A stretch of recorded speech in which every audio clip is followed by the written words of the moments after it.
Hello everyone. This video will be a continuation of the last one where I promised I'm going to be talking about the current system in Nigeria and the reason why it should be done away with. I guess Nigerians must be enjoying the drama in the House Committee public hearing on NDDC. The only difference between this and the Big Brother Nigeria, they call it the Big Brother Nigeria show, a popular reality show in Nigeria, is that in this hearing, all you hear is the humongous amount wasted and looted. And this is even going on when Nigeria is said to be the poverty capital of the world. The resources in Nigeria is sufficient for all Nigerians, but the greed of the wasters and looters wouldn't let it be. The All Progressive Congress, the APC, is a vehicle hurriedly assembled for the sole purpose of conveying the incumbent president to Aso Rock, which is the seat of power in Nigeria. It wasn't put together to be a going concern, as the accountants would say. So since that purpose is fulfilled, the party is done, finished, and expired. The dance of shame displayed by some of the high-ranking members of the party testify to this. There are two camps in the party, and they are at war with each other. They are mainly targeting those exhibiting some strange symptoms of a virus known as Presbyterian 23. You know of COVID-19, right? COVID-19, which is the coronavirus disease 2019. But I'm talking about a new disease right now in Nigeria that is known as the Presbyterian 23. What this means is the Presidential Ambition 2023.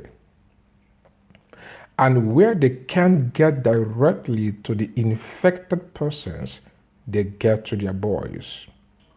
The fight within the party has been on for a long time that they now decide to take it outside, since they have damaged virtually everything in the house. In the party. It's an in-house fight that has been on for a long time. Virtually after the party assumed power, they began to fight each other. With what transpired during the House Committee public hearing on NDDC, I'm afraid to say Senator Godswill Akpabio is done politically. See, APC is a political cemetery, graveyard if you like. Many politicians' careers will be buried in the party. Not just APC. Almost the same is obtainable in PDP. The Honorable Minister overseeing the Niger Delta affairs has seen his political career buried in the party he crossed to after serving as governor for 8 years on the platform of the PDP. One of the members in that committee could be heard towards the end of the video posted on YouTube by Channels Television saying, "This guy is a criminal, a two-term governor, a senator, a former minority leader, and a minister of the Federal Republic of Nigeria is being called a criminal." I really feel sorry for some of these wasters and looters because they are victims of a corrupt system, which is what I'm going to be talking about today. I will soon explain. This whole hearing and investigation will soon die down and be forgotten, and the looting will be taken to the next level. Is this not Nigeria? During the 2015 general elections, some respected Nigerians sold the candidacy of retired General Muhammadu Buhari to us. His selling points were that he is incorrupt and so can fight and kill corruption before it kills Nigeria, and also that as a retired general, he will bring insecurity to an end. My question then was that since he is the only Nigerian among all the contestants and politicians who is incorrupt, what then happens after 8 years, which is 4 years per term as provided by the so-called Constitution? Who succeeds him? Does it mean we will fall back into the hands of marauding politicians?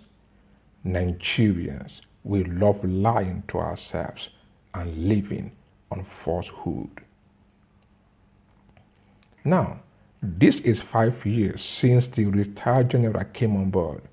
How is the fight on corruption going? Look at the allegations and counter-allegations going on during the investigations of 2 commissions, the EFCC and the NDDC. The whole world can see the rot in the land and the stench of corruption oozing from the corridors of powers in the land. No wonder David Cameron said we are fantastically corrupt. As we can all see, the president has failed on all 2 promises. As we can all see, the president has failed on all 2 promises. Corruption is alive and kicking harder today than it was in the days of former President Goodluck Jonathan. Insecurity has taken a new turn. Politics aside, Nigerians are more insecure today than they were 5 years ago. It's obvious. If we are truthful, we will know this. The president has done his best, and his best is obviously not good enough. He is another victim of a corrupt system. Put differently, he is a captive of the corrupt system. Since democracy returned in 1999, we have never held a proper election. All the elections we've heard were flawed. The proclaimed winners of those elections know too well that no elections took place. They were just forced on the people. The current system will never allow a free and fair election to take place. A corrupt system can never produce credible elections. We operate an ineffective, disorganized, and corrupt system. And you know what?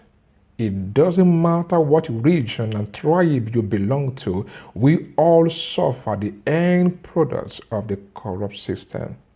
The politicians who don't care what becomes of you profit from the rot.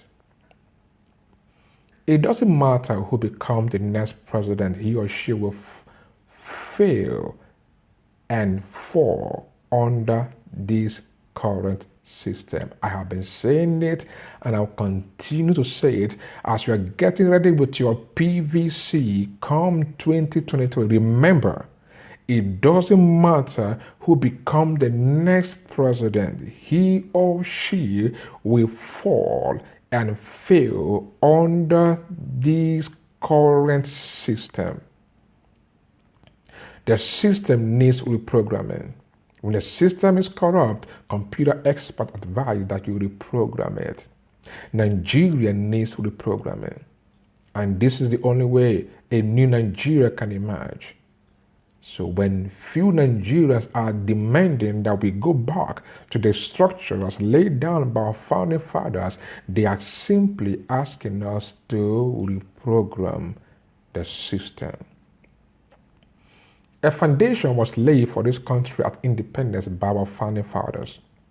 They chose a regional system of government where each of the 3 regions, the East and the North and the Southern regions, will be allowed to control its resources and grow at its own pace. In their wisdom, they considered that arrangement to be the best for the newly formed nation based on the realities on ground. At that time, the leaders in each of the regions were out to serve the people and develop the regions. Then came the inexperienced military boys into politics barely a decade after independence. They tampered with the foundation and took the country to the lab in their barracks for all sorts of experiments. By the time they were done, they had succeeded in dangerously corrupting the system. They completely replaced public service with public looting. It is no longer about service, it's now all about looting. This is why many of them today are multi-millionaires. And instead of the civilian counterparts to revert to the original plan of the founding fathers, they continued with the corrupt system because it enriches them. They prefer the highly corrupt version of Nigeria to the original version. This is why I said anyone who wants to rule this country under its present system is a fraudster. I'm looking forward to seeing the emergence of a new Nigeria. We have to reprogram or restore the original system. I wrote an article some years ago titled Restructure Before It Ruptures. It's either we go back to the original system of government or fall and break into pieces. I believe we are wise enough to know what to do, and now is the time to act. Did you hear what the Chief of Army Staff, General Buratai, said a few days ago? The Premium Times of July 20, 2020 carried the headline, "Only Nigerians can determine when insurgency, banditry will end." Buratai. Now, what this means is this. 1. That the general and his boys are helpless and hopeless in the fight of insurgency and banditry. 2. That the office of the president, vice president, the senators, and the colleagues in the green chambers cannot determine and have no power over insurgency and banditry in the country. Now, the only people who can end insecurity and banditry and by extension corruption and waste in the land are Nigerians.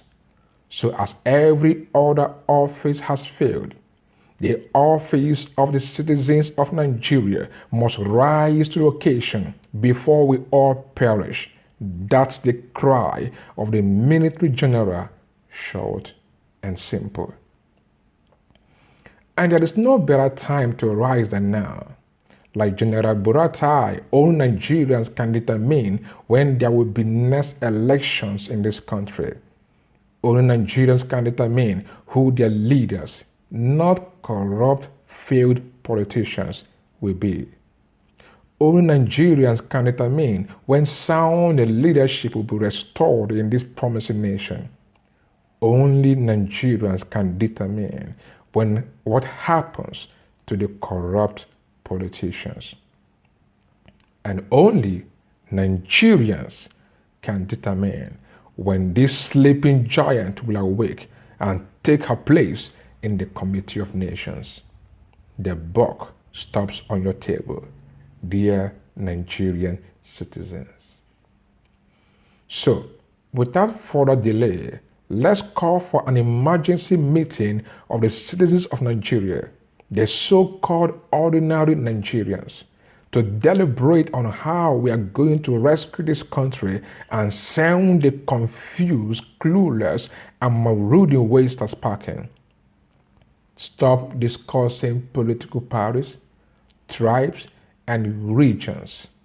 Discuss the new Nigerian project. Thank you for listening. God bless you.